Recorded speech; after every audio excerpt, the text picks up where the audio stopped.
सूबेदार सोडल तुंहिंजी मोहलत ख़त्म थी चुकी आहे। हाणे ॿुधाए त सालार ख़ान ऐं उनजे साथियुनि ख़िलाफ़ केस दाख़िल करी थो या न? वैस हाशिम खान, इहो सालार खान वेंदो केॾां? इनखे त अहिड़ो सोगो कंदुसि जो तुंहिंजे बंगले ते अची नक सां लीका पाईंदो लीका। सोडल मूंखे लीकनि कढण जी ज़रूरत न आहे। मां कानूनी कमु करणु चाहियां थो। तूं सालार ख़ान ख़िलाफ़ केस दाख़िल कर। अदालत ॼाणे त मां ॼाणा। समझ त केस दाख़िल थी वियो, तूं फिक्र छो थो करी रहे सर? तूं टाल मटोल छो थो करी सूबेदार? तो में एतिरी बि हिम्मत न आहे? जेकॾहिं FIR दाख़िल करण जेतिरी हिम्मत न अथई त वर्दी न लॼाए, लाहे छॾिया वर्दी। अहिड़ी ॻाल्हि न आहे रहे सर, उनमें हिम्मत बि आहे, ताक़त बि आहे, पर मां सोचियुमि त हिकिड़ो ॿियो ॾींहुं बि छॾियांसि। छा लाइ? तूं केरु थींदो मोहलत ॾियण वारो? मतां सालार तोखे वहिंवार ॾेई विझे।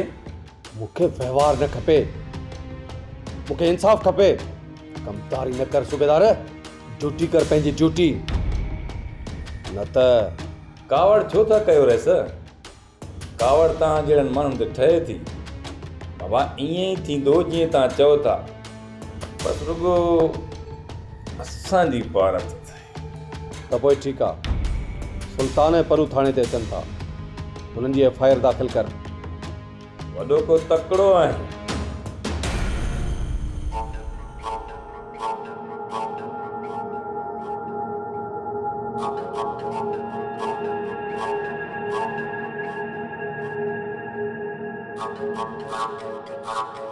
वैसे थकल था लॻो, केॾां विया हुआ छा? हाँ यार, अदी जे सावरनि ॾांहुं वियो हुउसि, मुंहिंजो दिमाग़ ख़राब थी वियो आहे। रसारा कुझु थधो वधो घुरायूं? न वरिया मैं पाणी रखो आहे, घर वञी पियो। बाबा सूबेदार आयो हुयो? न सूबेदार जो बि दिमाग़ ख़राब थी वियो आहे, वते थो पैसनि लाइ चकर काटींदो। बाबा कुते खे हॾी ॾेई छॾियो। गोरनि खे हॾी न, पूरो शिकार घुरिजे। नवाब साहब चए थो त मूंखे 1 करोड़ खपे। वैसे हुकुम कयो, हिन सूबेदार सां गॾु सॼे थाणे खे बाहि में साड़े रख करे छॾिया। ज़रूरत पई त ईअं कंदासीं, फ़िलहाल त करणु आहे। रसोला हाणे हिन सूबेदार जी असां खिट बर्दाश्त न कंदासीं। ॿीहर न आयो त असली सींध वारो ॾंडो हणंदोमांसि, छो त वरियाम जे वकर खां बचे त भलो आहे। इन हाशिम सां गॾु सूबेदार खे बि दुनियादारी ॾेखारणी पवंदी। ठीकु आहे गोर, तव्हांखे जीअं बहितर लॻे तीअं तव्हां कयो, पर हा, को बि क़दम खणण खां पहिरियों मूंसां मशवरो ज़रूरु कजो। गौर खान होतार तोखे इजाज़त ॾेई छॾी आहे। ॾेखार ॾींहं जा तारा सुल्तान हिन परूअ खे ख़बर पएसि। वरियाम रुगो तारा छो, इन्हनि खे चंड टेड़ू कतियूं बि ॾेखारींदोमांनि।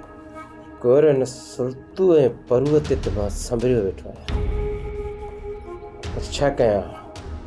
इहो परू तव्हांजो माइटु आहे, इन जे करे माठ कयो वेठो आहियां। बाबा साईं, असांजो को बि मिट कोन्हे को। तव्हांजो जेको बि दुश्मन आहे न, उहो असांजो दुश्मन आहे। उहे बि खणी मुंहिंजो पीउ सॻो छो न हुजे। अरे सोला, तव्हांजे सिर जे मथां असांजो सिर कुर्बान आहे। वरियाम इहे ई त तव्हां जूं मोहबतूं आहिनि। गोर मां थकिजी पियो आहियां, हाणे मां आराम कंदुमि, तव्हां ॿई भले वेही कचहरी कयो।